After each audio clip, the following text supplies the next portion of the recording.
അമ്മൻ യുജീബുൽ മുദ്തറ, അമ്മൻ യുജീബു, അതോ ഉത്തരം ചെയ്യുന്നവനോ, അവനാണോ ഉത്തമൻ? അമ്മൻ യുജീബു, അജാബ ഉത്തരം ചെയ്തു, ഇതിന്റെ മുളാരിഅാണ് യുജീബു, ഉത്തരം ചെയ്യാൻ. ഉത്തരം ചെയ്യുന്നവനാണോ? അജാബ യുജീബു. ആർക്ക് ഉത്തരം ചെയ്യുന്നവൻ? അൽ മുദ്തറ, കഷ്ടപ്പെട്ടവന്, കഷ്ടപ്പെട്ടവന്. മുദ്തർ എന്ന് പറഞ്ഞാൽ അങ്ങേയറ്റത്തെ കഷ്ടപ്പാട് ബാധിച്ച് പ്രതിസന്ധിയിലായിട്ടുള്ളവന് ഉത്തരം കൊടുക്കുന്നവൻ ആരാ? മുദ്തർ.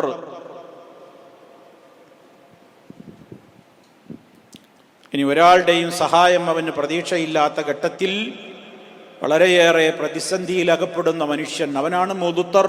വളരെ ഞെരുക്കത്തിലുള്ള, ബുദ്ധിമുട്ടിലുള്ള ഒരാള്.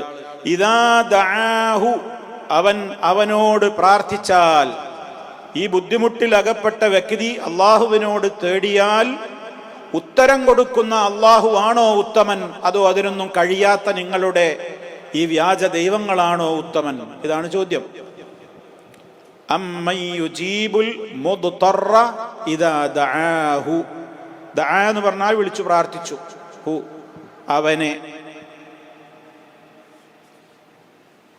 ഇപ്പൊ മുദ്തർ എന്ന് പറഞ്ഞാൽ എന്താ അർത്ഥം? കഷ്ടപ്പെടുന്നവൻ, ഞെരുക്കമുള്ളവൻ, പ്രയാസമനുഭവിക്കുന്നവൻ.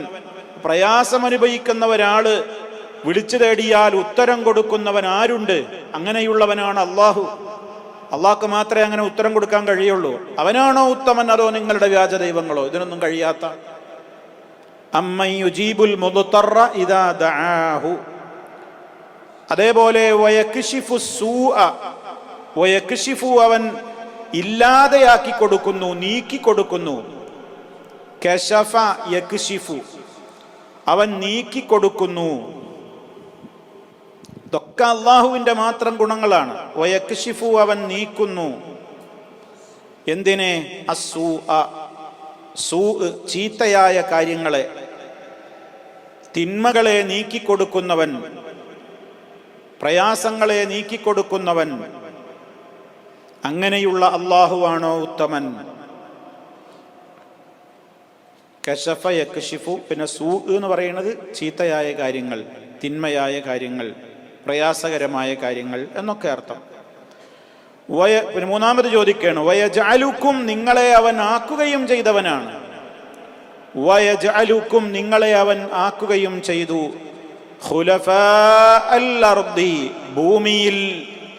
ഭൂമിയിൽ തുടരെ വരുന്ന ഒരു വിഭാഗം ജനതയാക്കി നിങ്ങളെ മാറ്റി. ഖുലഫാ എന്ന് പറഞ്ഞാൽ ഒന്നിനു പിറകെ മറ്റൊന്നായി ഇങ്ങനെ വരുന്ന, അതിനാണ് എന്താ പറയാ? ഖുലഫാ എന്ന് പറയാം. ഖലീഫ അതിന് ബഹുവചനമാണ് ഖുലഫാ. വ്യത്യസ്ത സാഹചര്യങ്ങളിൽ അതിന് വ്യത്യസ്ത അർത്ഥങ്ങൾ ഉണ്ടാകും. പ്രതിനിധി എന്ന് പറയും. ഇവിടെ പ്രതിനിധികളാക്കി എന്ന് പറയുമ്പോൾ ഒരു തലമുറ കഴിഞ്ഞിട്ട് അടുത്തൊരു തലമുറ, കഴിഞ്ഞ തലമുറയുടെ പ്രതിനിധികളായിട്ടാണ് അടുത്ത തലമുറ വരുന്നത്. ഇവരുടെ പ്രതിനിധികളായി അടുത്ത തലമുറ. ഇങ്ങനെ ലോകാരംഭം മുതൽ ഖിയാമത്ത് നാൾ വരെ ഇവിടെ മനുഷ്യവാസം ഇങ്ങനെ തുടർന്നുകൊണ്ടേയിരിക്കുകയാണ്. അതാണ് വയജഅലുക്കും, അവൻ നിങ്ങളെ ആക്കുകയും ചെയ്തു. ഖുലഫാ അൽ അർളി, ഭൂമിയിലെ ഖലീഫമാർ, ഭൂമിയിലെ പ്രതിനിധികളാക്കുകയും ചെയ്തു. ഇതൊക്കെ ചെയ്തവൻ ആരാണ്? അല്ലാഹ് മാത്രാണ്. ഇനിയും ചോദ്യം ആവർത്തിക്കുന്നു, അഇലാഹും മഅല്ലാഹ്, അള്ളാഹുവിന്റെ കൂടെ മറ്റു വല്ല ഇലാഹുകളുമുണ്ടോ? അള്ളാഹുവിന്റെ കൂടെ ഒരു ഇലാഹുണ്ടോ? ഇതൊക്കെ ചെയ്യുന്ന, പ്രയാസപ്പെട്ടവന്റെ വിളിക്ക് ഉത്തരം നൽകുന്ന, വിഷമങ്ങളെ നീക്കിക്കൊടുക്കുന്ന, ഭൂമിയിൽ നിങ്ങളെ പ്രതിനിധികളായി നിശ്ചയിക്കുന്ന മറ്റു വല്ലവരും വേറുണ്ടോ? ഉണ്ടെങ്കിൽ പറയൂ. ഇലാഹും മഅല്ലാഹ്. ഇതിപ്പോ എത്ര തവണയായി ആവർത്തിക്കുന്നു? ഇപ്പൊ 3 എണ്ണായി അല്ലേ? കഴിഞ്ഞ ആയത്തിലും ചോദിച്ചു 1, ഇപ്പൊ വന്നതിലും 2, ഇത് 3-ാമത്തെ സ്ഥലത്താണ്. ഇലാഹും മഅല്ലാഹ്, അള്ളാഹുവിനോടൊപ്പം മറ്റു ഇലാഹുണ്ടോ? ഖലീലം മാ തദക്കറൂൻ, വളരെ കുറഞ്ഞു മാത്രമേ നിങ്ങൾ ചിന്തിക്കുകയും പാഠം ഉൾക്കൊള്ളുകയും ചെയ്യുന്നുള്ളൂ. ഖലീലൻ, വളരെ കുറച്ചു മാത്രം. മാ തദക്കറൂൻ, നിങ്ങൾ എന്ത് ചെയ്യുന്നുള്ളൂ? ചിന്തിക്കുന്നുള്ളൂ, പാഠം ഉൾക്കൊള്ളുന്നുള്ളൂ എന്ന് അള്ളാഹു ഓർമ്മപ്പെടുത്തുകയാണ്. അതാണല്ലോ സത്യം. ലോകത്ത് മഹാഭൂരിപക്ഷം വരുന്ന ജനങ്ങളും ഇതൊക്കെ ചിന്തിക്കാത്ത ആളുകളാണ്.